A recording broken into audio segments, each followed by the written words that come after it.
good evening পুনৰ এটি নতুন ভিডিঅ'লৈ আপোনালোকক স্বাগতম জনাইছোঁ চ' আপোনালোকে ভাবি আছে চাগে বাছবোৰ দেখাই মই আপোনালোকক কি জনাইছোঁ মই ট্ৰেভেল কৰি আছোঁ এইটো হ'ল কল্যাণ নগৰ আৰু মই বাছৰ কাৰণে ৱেইট কৰি আছোঁ এতিয়া বাছত উঠিলোঁ আৰু বাছৰ আপোনাৰ বাছখন মই দেখাই দিছোঁ বৰ ধুনীয়া হয়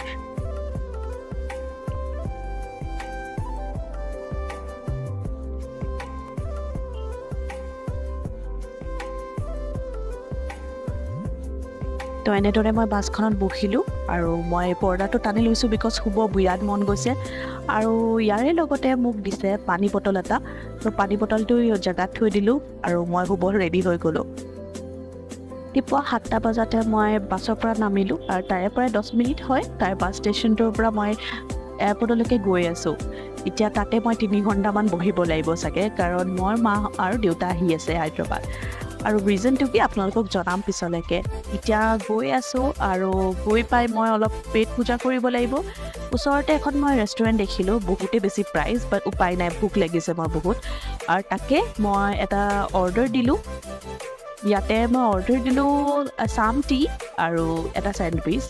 কিবাকৈ খাব ৰেডি হৈ আছোঁ ভোকো বহুত লাগিছে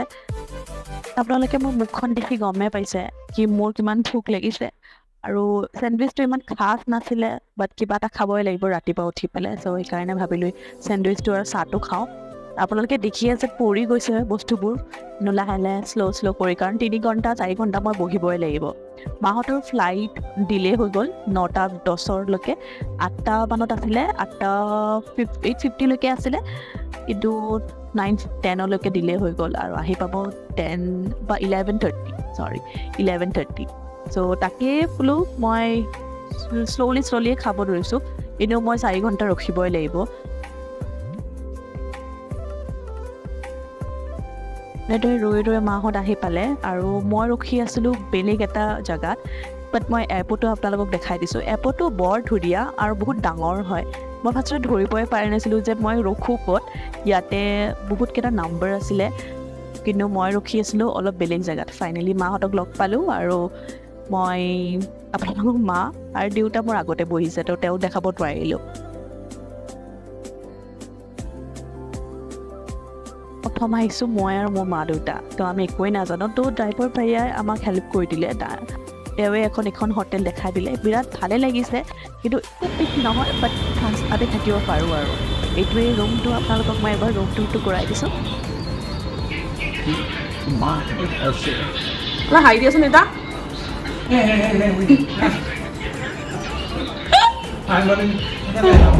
এইটো আমাৰ ৰুম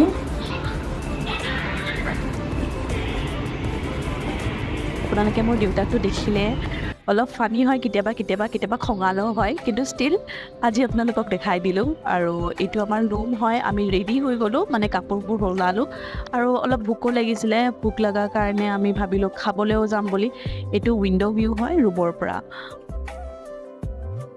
চ' আমি ৰেডি হৈ গ'লোঁ আৰু ৰেডি হৈ পেলাই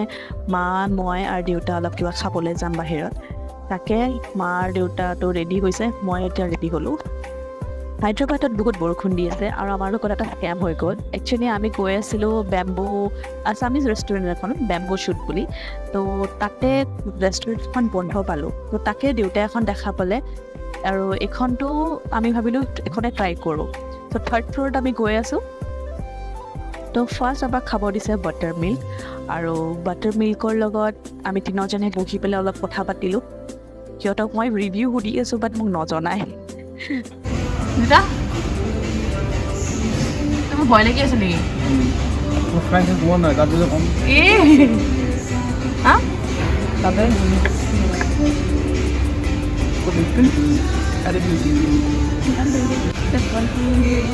এটা বস্তু ভাল পালোঁ কি ইয়াতে আপোনালোকে যদি ব'ৰ হৈ থাকে আপোনালোকে গেমছ খেলিব পাৰে গেমছ মানে এইবিলাক পাজলছ হয় আপোনালোকে ইয়াতে বহুতখিনি লাইক আমি সৰুতে যিবিলাক খেলিছিলোঁ এইবিলাক দেখিছোঁ মই মা অলপ ট্ৰাই কৰিলোঁ খেলিবলৈ আমি বাটাৰ মিল্ক এনজয় কৰি আৰু তাৰপিছত আমি অৰ্ডাৰটো দিলোঁ অৰ্ডাৰ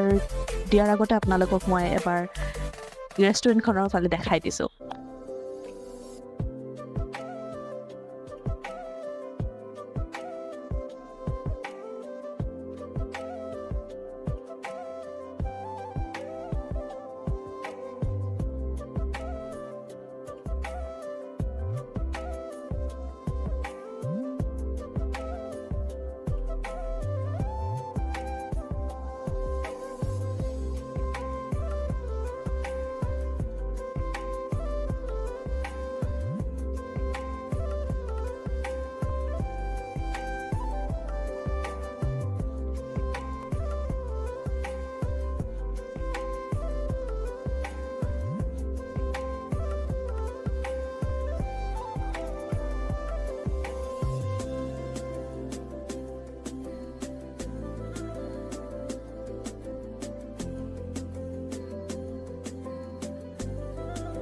তো মই গেম বুজাই বুজাই আমি অৰ্ডাৰ দিলোঁ বেনানা ফিছ ফ্ৰাই আৰু ভাল লাগিলে খাই টেষ্টি আছিলে কিন্তু চল্টটো অলপ বেছি আছিলে সো ফাইনেলি আমাৰ মেইন ডিছটো আহি গ'ল চিম্পল হয় দাল আৰু ৰাইচ আৰু মিক্স ভেজ আৰু খাজান দিয়া মাছ আনিছিলে আমায়ে আমাৰ খোৱা হোৱাৰ পিছত আমি ভাবিলোঁ আমি কি কৰোঁ ওচৰতে AIG হস্পিটেলখন আছিল আমাৰ মেইন মটিভটো সেইটোৱে আছিল ইয়াত অহা তাকে আমি অলপ ভাবিলোঁ এবাৰ চেম টুৰ কৰি আহোঁ ভালকৈ আপোনালোকক মই হস্পিটেলখন দেখাম কিন্তু আমি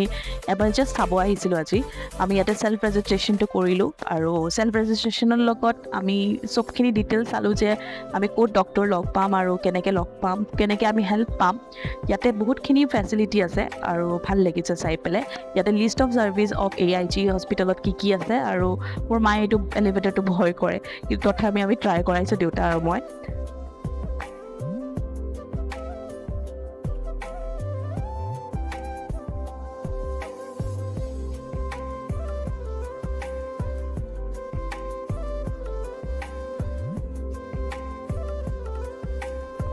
হস্পিটেলৰ পৰা আমি 7 মিনিট আমাৰ হোটেলখন তাকে আমি চেঞ্জ কৰিলোঁ আৰু আজি ব্লগটো ইমানতকৈ যদি আপোনালোকে ব্লগটো চাই ভাল পায় ডু লাইক শ্বেয়াৰ ছাবস্ক্ৰাইব কৰি দিব